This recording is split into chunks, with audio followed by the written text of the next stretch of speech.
sobat semua, perkenalkan kami Devi Angga Arvianda, Devi Nur Hasanah, Diah Nurul Hasanah, Gunarti, Nunung Setiawati, dan Rizkia Rahmadanti selaku mahasiswa psikologi Universitas Proklamasi 45. Dalam kesempatan kali ini, kita akan membagikan cerita tentang kunjungan kita ke BPRSR, Balai Perlindungan dan Rehabilitasi Sosial Remaja di Daerah Istimewa Yogyakarta.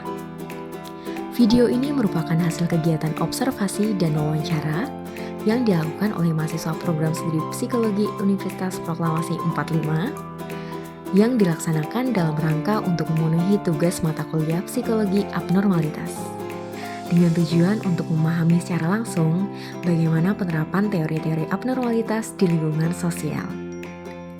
Dalam video ini, kami melakukan wawancara dengan pihak Dinas Sosial Daerah Istimewa Yogyakarta yang menjelaskan bagaimana proses penanganan anak remaja dengan kebutuhan rehabilitasi.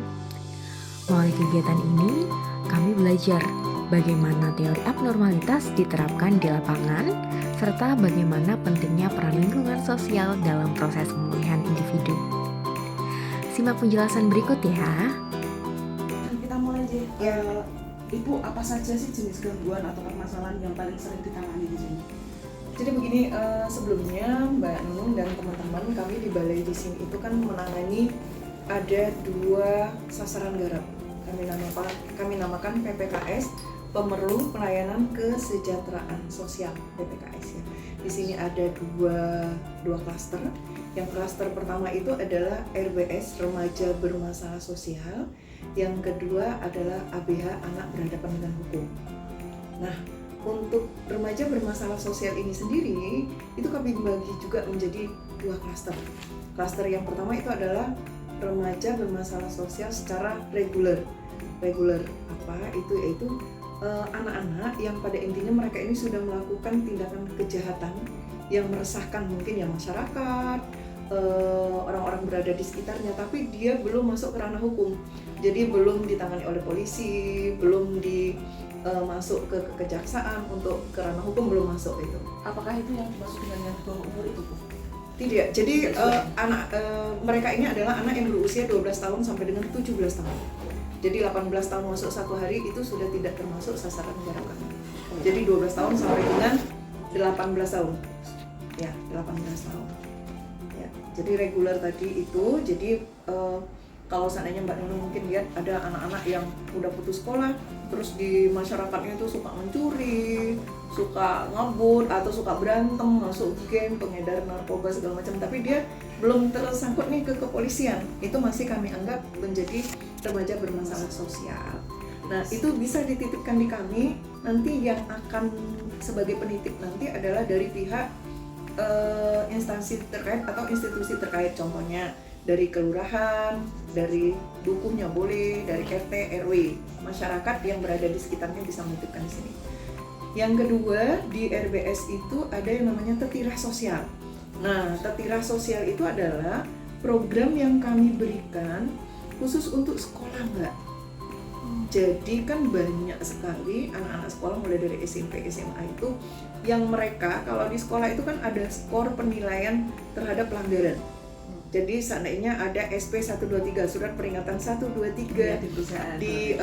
Anak ini kok peringatan 1 masih melanggar, kedua masih melanggar, ketiga masih melanggar. Nah, maka selanjutnya itu dari pihak sekolah dengan orang tua ada kesepakatan anak mau ditarik, dikeluarkan dari sekolah atau direhab di sini.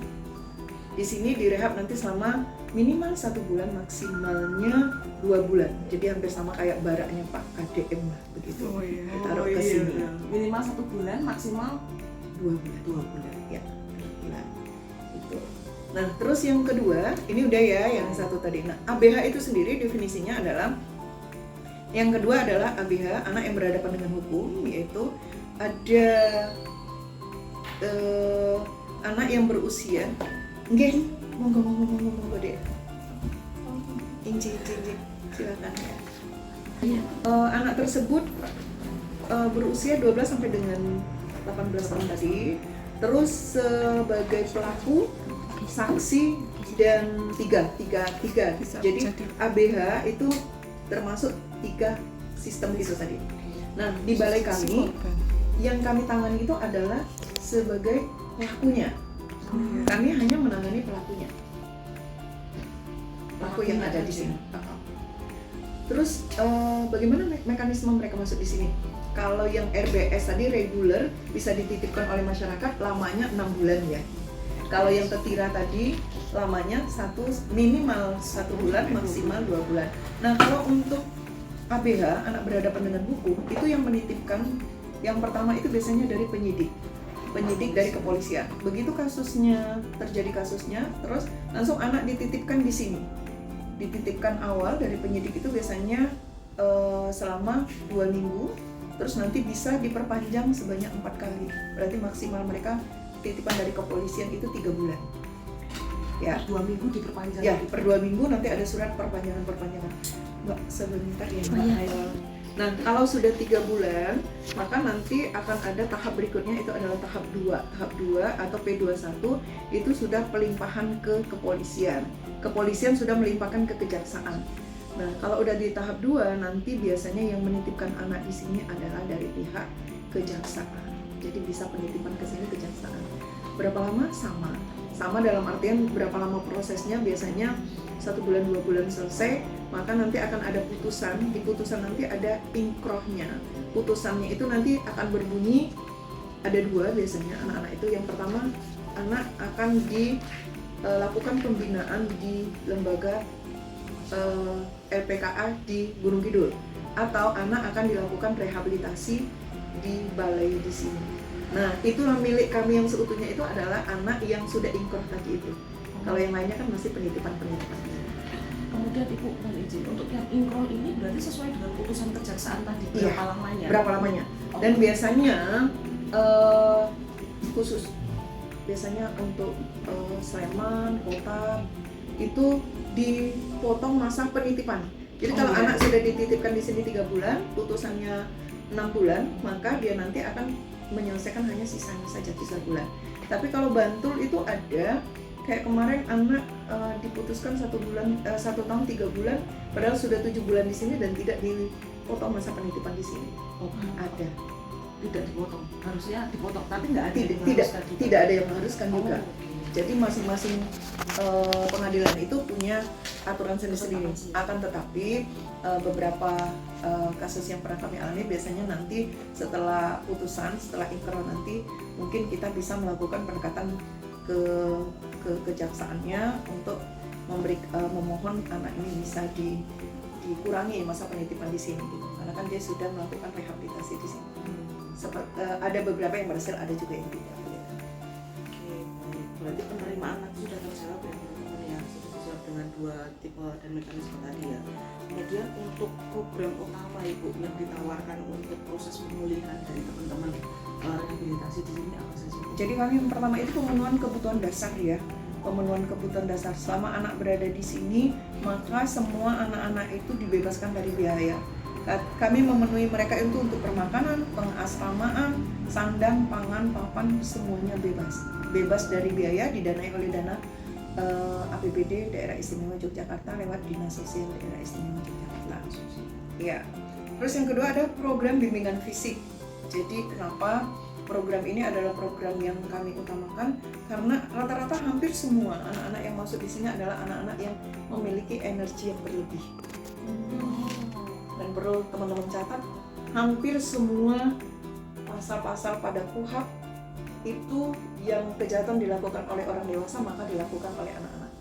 Jadi di sini pelaku kejahatan di jalanan, teliti,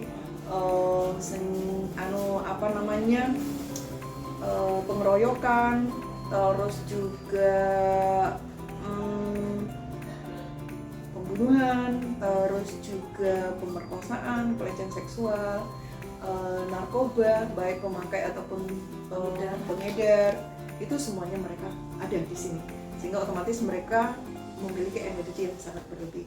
Maka di sini kami menerapkan olahraga itu hal yang ini sekali karena harus mengeluarkan energi biar mereka energi itu tersalurkan sehingga tidak melakukan hal-hal yang negatif begitu. Nah, biasanya olahraga itu juga mereka kami ini kan untuk ADL, untuk secara fisik itu activity daily living ya, jadi kebutuhan sehari-hari. Jadi mereka sudah kita biasakan untuk kalau di rumah tidak pernah mencuci, mereka mencuci piring, menyapu semua, mereka harus bertanggung jawab terhadap lingkungan dan dirinya sendiri. Itu sudah kita biasakan. Terus juga mereka kami berikan ada juga untuk bimbingan kesehatan. Bimbingan kesehatan di sini setiap 1 minggu sekali, maka akan ada nanti dokter dari Puskesmas Sleman dan Dinas Kesehatan Sleman juga masuk ke sini. Jadi rutin kita pemeriksaan untuk kesehatan. Itu untuk olahraganya. Terus mereka juga kami berikan bimbingan mental sosial. Bimbingan mental sosial itu kenapa sangat diperlukan, karena mereka itu ya rata-rata contohnya di bimbingan agama ya, agama itu secara spiritual memang sangat minim sekali bagi mereka pemahaman tentang apa sebenarnya spiritual itu kan apa, baik buruk satu perbuatan itu yang masih sangat minim mereka ketahui, sehingga resiko-resiko mereka di jalan dengan mereka tawuran, mereka pelitih segala macam itu mereka tidak paham apa yang dilakukan itu berisiko atau tidak. Jadi bimbingan agama di sini kami berikan dalam seminggu itu ada 5 kali dari Kemenak. Terus kami juga punya ada inovasi namanya Pertimbang, peningkatan iman dan takwa. Jadi setiap bagi anak yang beragama Islam, maka pada saat mereka masuk di sini mereka wajib untuk ujian wudu, sholat. Terus mereka juga kami biasakan seperti hari ini puasa Senin Kamis, mereka terbiasa dengan sholat tahajud dan sholat duha. Mereka sudah, kalau biasanya masuk Iqra 1 sebulan 2 bulan di sini paling enggak mereka sudah Al-Quran atau khatam Quran. Dan mereka juga kami biasakan untuk menghafal surat-surat pendek di juz 30. Itu khusus yang beragama Islam. Bagi yang beragama yang lain maka akan disesuaikan dengan agamanya. Jadi di sini instruktur masuk agama itu seminggu 5 kali. Itu untuk bimbingan agama. Terus yang berikutnya lagi untuk bimbingan mental sosial itu kedisiplinan. Itu setiap pagi itu seminggu 4 kali itu masuk dari polisi Polsek Sleman. Jadi mereka setelah sholat subuh nanti mereka langsung ke disiplinan pagi. Mereka olahraga pagi, mereka lari, mereka ya semua kegiatan yang biasa di kepolisian diberikan kepada mereka. Terus juga ada etika budi pekerti. Jadi etika budi pekerti juga kami berikan kepada mereka. Ini kita melibatkan praktisi yang peduli terhadap anak yang berhadapan dengan hukum, seperti itu.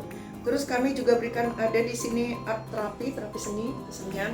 Jadi di sini ada karawitan, ada juga hadro, ada juga bandnya. Karawitan, hadro, band juga ada di sini. Mereka pada pinter-pinter karena rata-rata mereka ada yang ngamen, ada yang ini terbiasa di jalan begitu. Terus bimbingan hukum di sini masuk LBH karena seperti yang saya sampaikan tadi, banyak sekali mereka berpikiran bahwasanya anak-anak itu kalau saya melakukan satu tindakan hukum maka saya tidak akan dihukum gitu loh.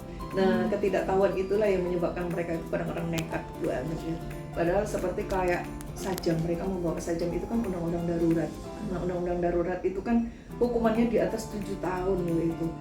Itu bahaya sekali. Nah, banyak yang terjadi di sini mereka mereka membawa senjata tanpa tahu akibatnya, terus harus menerima konsekuensinya setahun 2 tahun. Nah, kami berikan mereka bimbingan hukum dari LBH. Terus di sini juga ada konseling psikologi. Konseling psikologi di sini tadi mungkin Mbak Nunung lihat dan teman-teman ada konseling individu. Jadi setiap seminggu 3 kali itu dari teman-teman psikolog hadir ke sini, pihak ketiga yang kami invite di sini.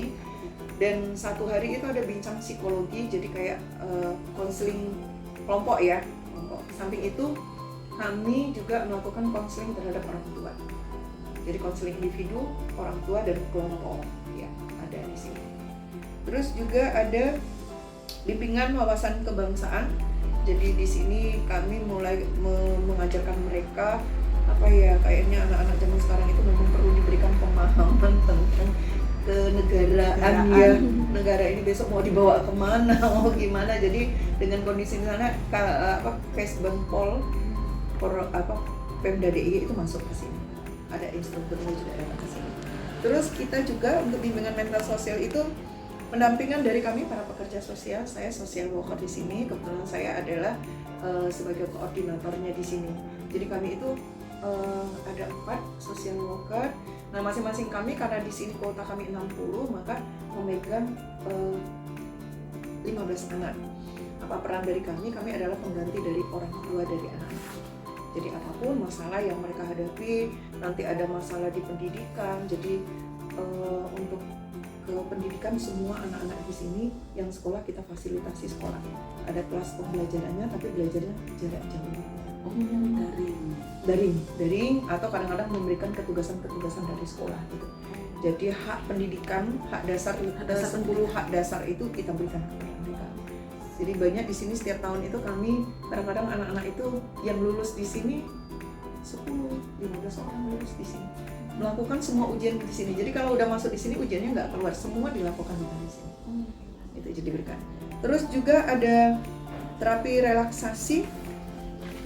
Terapi relaksasi itu biasanya kami setiap 3 bulan sekali itu nanti kami rekreasi. Kayak kemarin 3 bulan sekali? 3 bulan gitu. Kemarin terakhir kita ke Sungai Elu gitu. Area Jogja.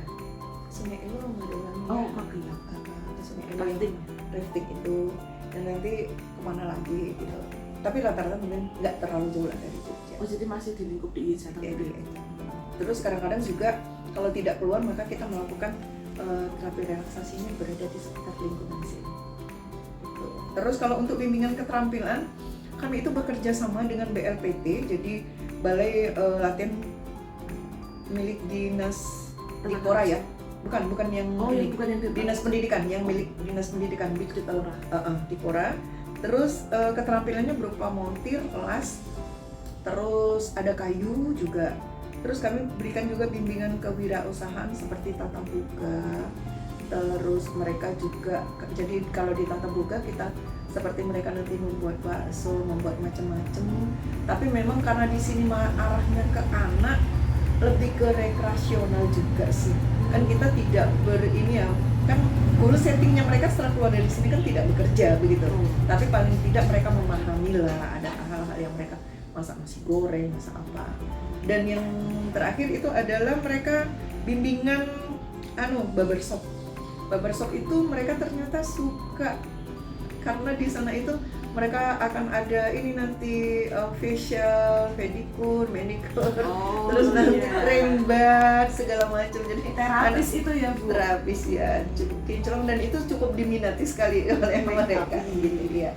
Itu untuk bimbingan keterampilan, untuk fasilitas pendidikan seperti yang saya sampaikan tadi, kami melakukan advokasi terhadap pendidikan anak. Jadi kalau anak itu sekolah, maka nanti kami para ibunya yang di sini akan memfasilitasi kesekolahan untuk anak ini kita advokasi tidak dikeluarkan. Kalau seandainya memang harus dikeluarkan dari sekolah, maka kami meminta sekolah untuk mencarikan sekolah yang baru. Karena sulit bagi anak untuk mencari sekolah kalau tidak fasilitasi oleh sekolah yang lama begitu. Sehingga kami mengadvokasi itu. Bagi anak yang memang masuk ke sini pas sudah tidak sekolah, biasanya akan kita fasilitasi mereka untuk kejar paket. Yang pasti mereka ada pendidikannya. Terus penguatan kepengasuhan itu ada family support group. Jadi di sini itu kalau malam seminggu 2 kali itu ada kegiatan terapi tersendiri, support group family. Jadi nanti ada didatangkan instruktur sendiri bagaimana mereka pada lingkup yang kecil, pada satu keluarga yang kecil. Jadi di sana mereka bisa berdiskusi seperti itu. Dan setiap apel pagi, setelah apel pagi mereka ada morning meeting. Itu nanti mereka mengevaluasi satu kegiatan dalam 1 hari. Jadi hari ini akan dievaluasi pada besok pagi. Di sana akan memberikan reward dan punishment sesama mereka. Bagaimana mereka berani untuk berdiri menyampaikan hal-hal yang perlu disampaikan. Karena mereka juga nonton TV atau seperti apa, maka nanti mereka akan menyampaikan hal-hal berita terhangat hari ini tentang apa. So, itu pada kegiatan morning meeting. Dan program tambahan kami itu ada namanya latihan kerja. Jadi biasanya hasil dari putusan Ikroh itu ada rehabilitasi di balai, plus nanti latihan kerja selama berapa lama. Jadi ada juga seandainya gini, mereka dititipkan di LPKA, nanti latihan kerjanya di balai turun ke sini, atau 6 bulan di balai terus nanti 3 bulan latihan kerja di sini. Tapi latihan kerja di sini itu adalah latihan kerja sosial, sehingga bukan latihan kerja untuk masuk ke dunia kerja. Nah, kalau seandainya pada saat kasus dia itu anak usia 17 tahun dan setelah terakhir di latihan kerja udah 18 tahun, maka latihan kerjanya biasanya kami kembalikan ke orang tua, nanti dia akan latihan kerja di kelurahan, di kecamatan. Terus tapi setiap seminggu sekali mereka hadir ke sini. Tapi tetap itu nanti difasilitasi oleh dari balai untuk Iya. menitipkan. Tetap kita yang memfasilitasi, kita melihat perkembangannya. Gimana? Udah paham kan sekarang? Oke deh, thank you for watching. See you next time.